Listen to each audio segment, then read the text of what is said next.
পড়ুয়াদের পাশে দাঁড়ালো শামশেরগঞ্জ থানার ওসি অভিজিৎ সরকার। ফের একবার প্রশংসার জোয়ার শামশেরগঞ্জ থানার পুলিশের। জানা যাচ্ছে ধুলিয়ানের নূর মোহাম্মদ স্মৃতি মহাবিদ্যালয়ের বেশ কিছু ছাত্রী পরীক্ষার ক্ষেত্রে জঙ্গিপুর গিয়েছিলেন পরীক্ষা দিতে। এদিকে গঙ্গার জলস্তর বিপদসীমার উপর দিয়ে বইছে, তাই প্রশাসনের পক্ষ থেকে জারি করা হয়েছে সন্ধ্যের পরে গঙ্গা নৌকার পারাপার বন্ধ। এদিকে পরীক্ষা দিয়ে ফিরতে দেরি হয়, গঙ্গা পারাপার করতে না পারায় ধুলিয়ান পাড়ায় আটকে যান তারা।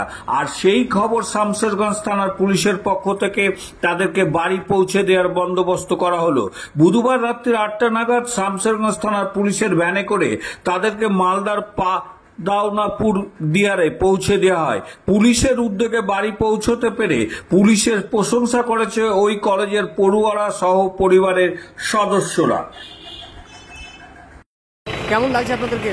বাড়ি যেতে পারছি একটা ভালো লাগছে যে গঙ্গা নদীতে তীব্র জল বেড়ে যাওয়ার জন্য নৌকা বন্ধ আছে, তার জন্য বাড়ি পৌঁছে দেওয়ার ব্যবস্থা করেছে। এতে সাধুবাদ জানাই শামশেরগঞ্জ থানাকে, ধন্যবাদ। কোথায় বাড়ি আপনার?